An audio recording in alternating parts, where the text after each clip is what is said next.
7 huge mistakes for first-time home sellers in Greenville, North Carolina. And of course, we can avoid this. So if you're thinking about selling your home and it's your first time selling a home, yes, you're excited to go somewhere else. Maybe it's a little scary. Maybe there's a lot of sentiment involved, of course, and one wrong move can actually cost you top dollars. We don't want you to lose any money at all, and you want to you want the sale to go through because you want to go wherever you're going next. So there's so many reasons to make sure this sale moves smoothly and moves fast.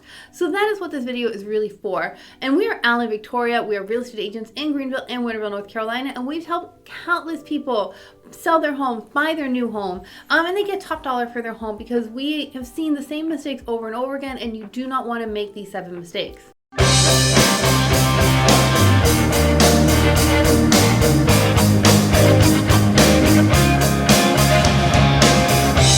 The first thing that we wanted to talk about, which is very important, is pricing of your home. Of course, pricing of your home is very important, but what we wanted to avoid is really not pricing your home very high. Can you elaborate on that? Let me explain. Okay, there's like a pyramid scheme. You want to get as many people into your home as possible, as fast as possible, because people very generally will bid down, even though we think they will because we're selling a house. When people generally bid up, they don't bid down.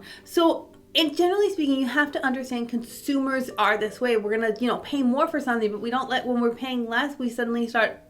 You don't want to get these lowball offers. So you want to make sure that they are seeing your home as the best deal out there, and they're going to get this amazing deal. So you want to make sure that the price is competitive enough to where people are going to say, I want to see this home and I want to see it now. Because a competitive price will bring in the buyers. It can even start a bidding war. So if you go a little under and I'm talking $1,000 or $2, it can actually net you more. So it is pricing of the home. I know people say, no, this is my price and that's all my price is going to be, and we understand that's your top dollar.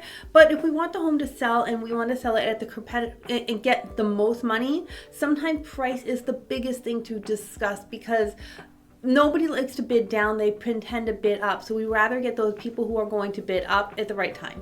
And also wanted to talk about the psychology of the home buyers and the way that they do with their finances is when you put your house a little bit over that's supposed to be, when they put the filter, the home buyers in any website that they go, they put a filter of even the price of the home. For example, 300 to 400.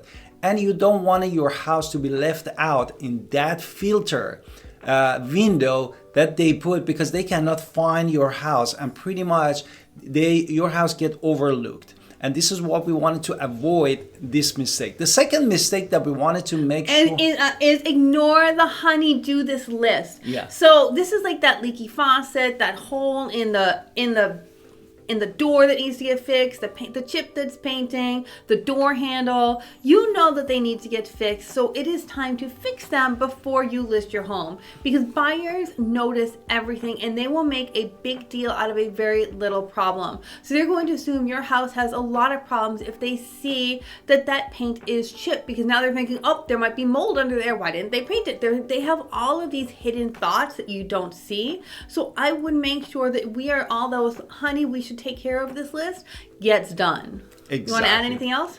No, this is super important, and that is correct for anything. No, because therefore, when you are going, when you're going to the house and see these little things happen, the home buyers automatically thinks that this home seller actually didn't take care of their house, and they just ignore everything that needs to be done in their house.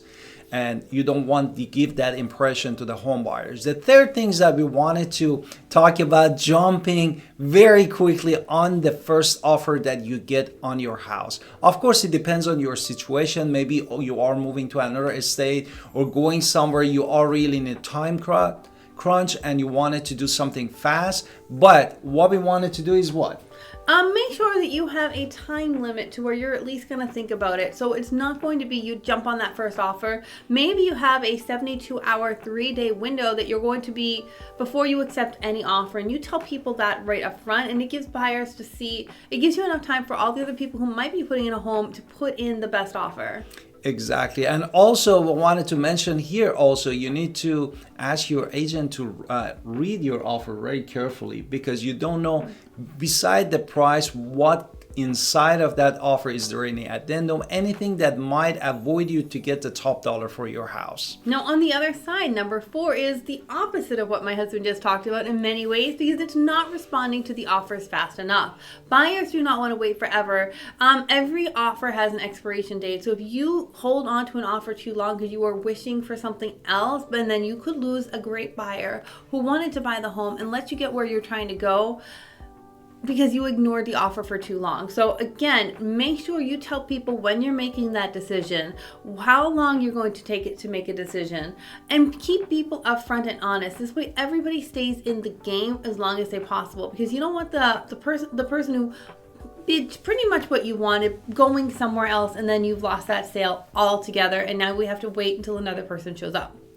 Exactly. And number 5, we wanted to talk about taking the highest offer without checking even the market value of your home, which actually this is one of the things that we need to make sure in advance that we run those comps and CMA that shows what is the comparable houses that sold in your area or went under the contract very carefully upfront, because we wanted to avoid this mistake down the road. Absolutely. Make sure that, 100%. Want to add anything? No, I just trying to give this if you wanted to elaborate on that. No, I'm good. The next thing, number 6 that I'm going to talk about is don't choose the cheapest realtor in town. We are real estate agents. Of course, we work on commission. Of course, I have that we work on commission attitude. But a real estate agent who not all real estate agents work the same. Some are going to list their home, cross their fingers, hope that it's going to sell, and other people are going to call them because that's all they're doing. They're putting into the MLS, and that is all they're going to do. They need to know how to actively market your home. They need to market the home for top dollar, and make sure we are looking at their strategy, their game plan. What are they actually doing to sell the home? They're going to sell it faster because they know what they're doing. So don't pick the cheapest one around because they're just going to put in the MLS and that's it. You want to choose someone who knows what they're doing. Exactly. And if the house didn't get sold in the first or second week, what is the strategy? What is the marketing plan? Therefore, that's why me and my wife put the comprehensive digital marketing, which is number 7, always offering. Yes, which is number 7. Hire agent that doesn't do the digital marketing or market your home properly. We wanted to avoid it. Why? The reason I was trying to give it to you. Okay, so digital marketing is going to be video marketing, social media marketing, online ads, getting your home to the right buyers at the same time. So we want to make sure we are getting that home to as many people as possible, as fast as possible. So you want to make sure that your agent understands social media, online ads, video ads, how to get the home to the right buyers at the right place. You want to make sure they understand digital marketing. And I've been doing it for decades of my life. So you want to make sure you're selling your home the smart way. Make sure that you are doing this for top dollar, because you want to make sure that you are going to get thousands more into your pocket because you don't make these mistakes. Exactly. And you can also download this free guide, the 7 huge mistakes of the first home buyer, to learn more in our description below. And don't forget to call us at 252-327-3357. Also look at all of our playlists, everything about home buying and home selling. And if you are doing double transaction altogether, please also subscribe in our channel. We love your comments and see you soon.